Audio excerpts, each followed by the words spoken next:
Hey guys, I just purchased this off of Amazon. So it's the mini waterfall filter from Superfish. Comes with a sponge and obviously the adapter that you attach. This is what it looks like, and on the back you get quite simple basic instructions of what to do. So I'm going to try and fit this to my pond, see how it goes. Never done it before, see if it works.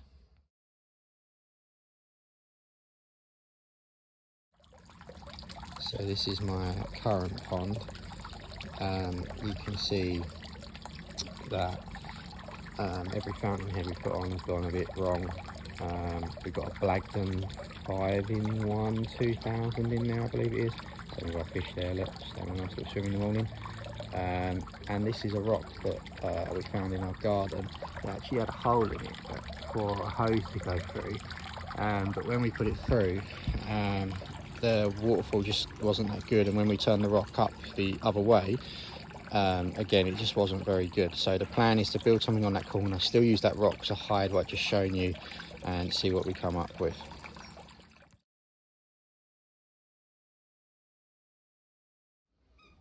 So encountered the first problem, and that is this connector fits a standard hose pipe, is what it says.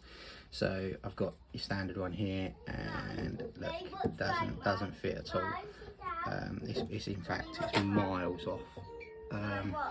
And this is the same size as the hose pipe in my garden. So I think I've got confused there by standard hose.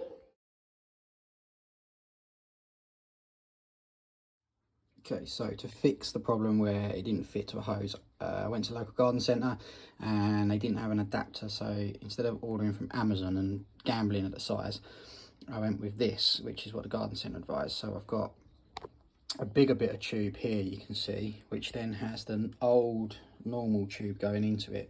I pushed it as high up as I can, I can't get it into there. And then two of these crimps or locks on there, and I've put some Gorilla tape here. That's for pool leaks and stuff like that, just to cover my back on all of it. Obviously I'll test it, but hopefully that saves buying an adapter or something different to go on the back of the mini waterfall, and that was only a couple of quid. So for a couple of quid, let's hope it works. The other thing I've done is I read a review that it said it leaks, so I've got some PTFE tape here, and I've just put it around that in hope to prevent the leaks for when that goes in there, obviously, and we'll see how it goes. But there we go, problem fixed.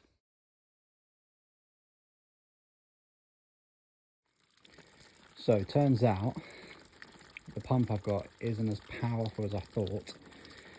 So this is the best I'm going to get out of that waterfall. You can see I've kind of tried to attach it into a rock. Again, this is all without spending any more money. You can also see the pool's being drained, and that is because I found a load of holes in a second-hand liner that I used, and wondered why my pond was dropping about 1 inch of water every day.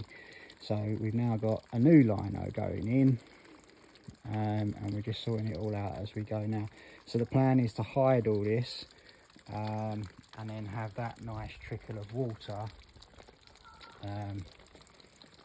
just flowing in all day long, and hopefully, like, we won't see it. Who knows? Update you soon.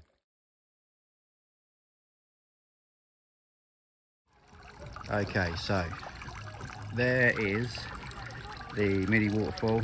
I've put inside there big rocks in the bottom, some little rocks. I know there's like bio balls and stuff like that. It's got a foam filter thing in there, or a foam sponge, sorry, that come with it. It doesn't come out like a waterfall, it comes out kind of like that, and that's due to the power of my pump. Apparently I needed a 1,000 litre thing, I think mine's 650 or something like that, the one going into this. So that's what it looks like. I tried to insulate it a bit at the back just for the winter, and this is what I've ended up with. As you know, I had to rip it all out, so I've tried to create something complete beginner. So I've probably made mistakes, and I'll learn from those. I gave him a little house that I cut holes in, there. You can see the fish there, look. Hello, mate. I've got a aerator there that's actually solar powered. I think it's doing really well. Hello, more fish. And then, oh look, more fish there, look. Another little shelter for them here. I've got one of these, but I think they're hideous, so that's just in there for the time being. And there's my little solar panel over there. So all in all, that's my attempt.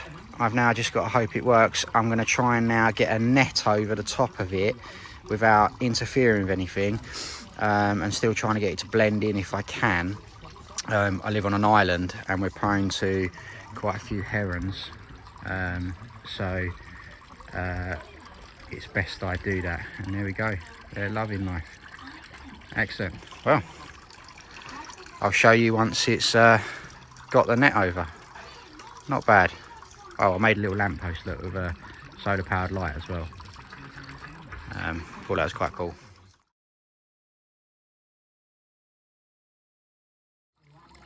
So I've tried to create a roller system, so you can see it slides in there into a hook, and then that means I can roll the net up when I want to access the fountain or the pump.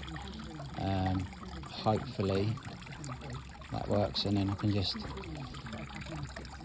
plug it back in there when I don't want it. See what happens.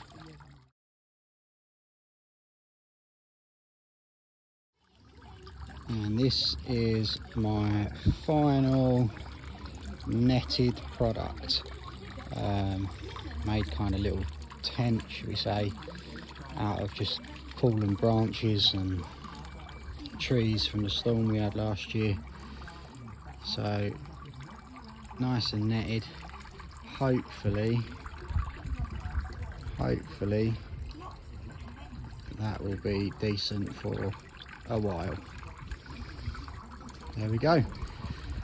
Pretty decent, I think, for someone who doesn't really know what he's doing.